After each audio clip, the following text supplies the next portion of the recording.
Салам достор. Бул Баткен шаарындагы борбордук стадион.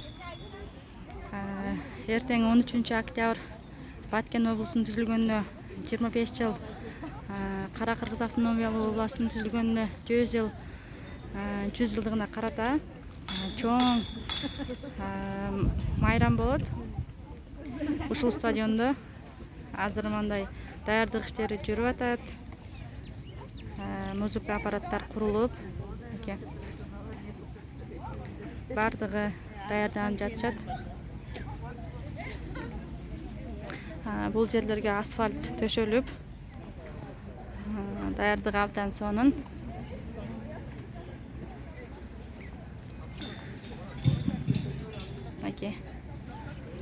Баткен шаарынын борбордук стадиону.